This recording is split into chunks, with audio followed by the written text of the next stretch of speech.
பிரியாணிக்கு எல்லாம் போட்டாச்சு. நல்லெண்ணெய் ஊற்றியாச்சு.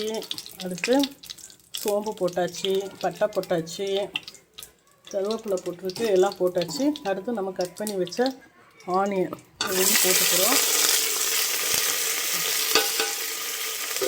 போட்டுட்டு கொஞ்சம் கிளறி விட்டுக்கணும். ஆனியன் போட்டாச்சு.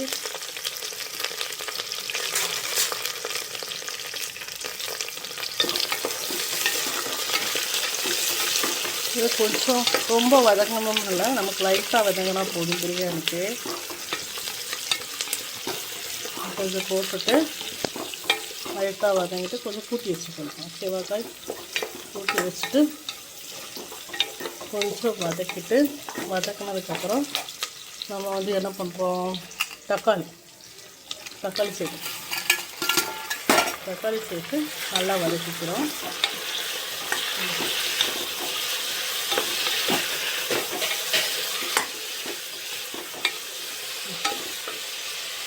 நல்லா கூட்டி வச்சே வதக்கிக்கலாம்.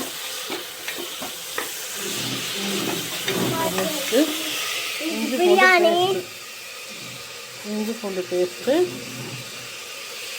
போட்டுக்கணும். அதையும் சேர்த்து வதக்கணும். கொடுங்க.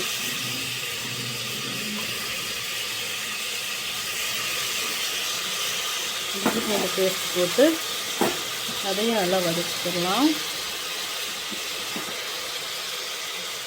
மிக்சியில் தான் அரைச்சி வச்சுருக்கேன் இஞ்சி பூண்டு பேஸ்ட்டு. மிக்சி வச்சுக்கணும். கமகமகமகன்னு வாசனை வருது வயசு. இப்போ தான் அதையும் நல்லா நம்ம வதக்கிக்குவோம். சேர்த்து நல்லா வதக்கிட்டு அடுத்து நம்ம என்ன பண்ணோம்னா பிரியாணி மசாலா உங்களுக்கு எந்த மசாலா உங்களுக்கு பிடிச்சிருக்கோ அதை வாங்கிக்கலாம். நான் இன்றைக்கி ஆச்சி வாங்கினேன். ஆச்சி, சக்தி, லட்சுமி எல்லாமே நல்லாயிருக்கும் பிரியாணி மசாலா. அது ஒரு பாக்கெட் ஃபுல்லாக போட்டுடலாம். நமக்கு டேஸ்ட்டு கொடுக்கும். ஃபுல்லாக போட்டிங்கன்னா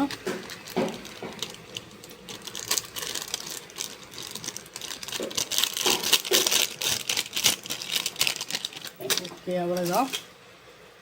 அதை போட்டுட்டோம். அதை போட்டுட்டு நல்லா கிண்டணும் வச்சுக்கணும். அந்த பிரியாணி மசாலா போகிற வரைக்கும் கொஞ்சம் நல்லா கிண்டி விட்டிங்கன்னா நல்லாயிருக்கும். கிண்டி விட்டாச்சாக்கா நல்லா வாசனை வருது. ஏன்னா சமைக்கிறதுனால அந்த வாசனை எனக்கு தெரியுது.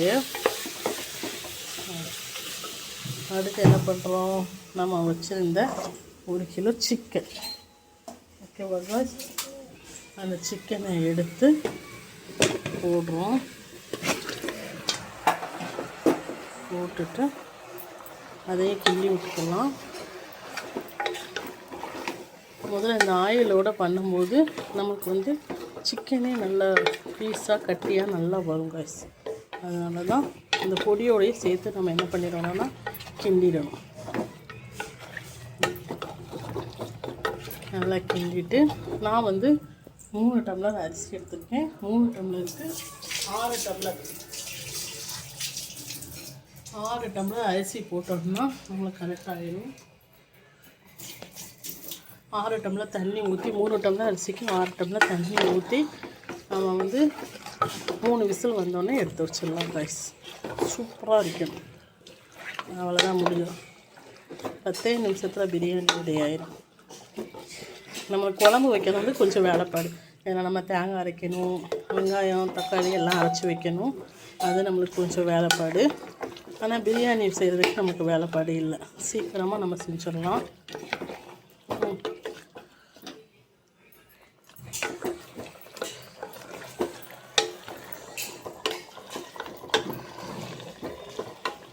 கொஞ்சம் கூட்டி வச்சுக்கலாம்.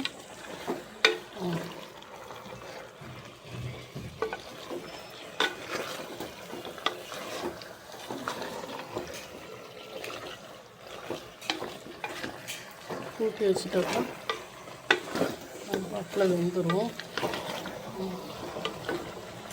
பிரச்சனை இல்லை.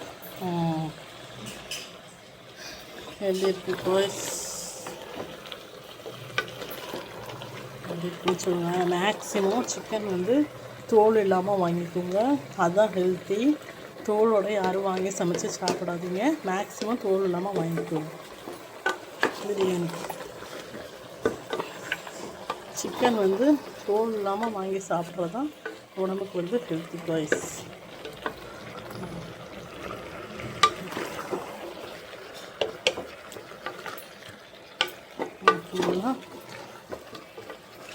நல்லா கொதிக்கட்டும். நல்லா வந்துடுச்சு, மனம் வந்துடுச்சு, ஃப்ளேவர் வந்துடுச்சு. இன்னும் நம்ம தண்ணி ஊற்றிடணும். தண்ணி ஊற்றி அரிசி போட்டு 3 விசில் எடுத்துட்டோம்னா ரெடி பாய்ஸ் பிரியாணி. தேவையான அளவு உப்பு போட்டுக்கணும். தேங்க்யூ.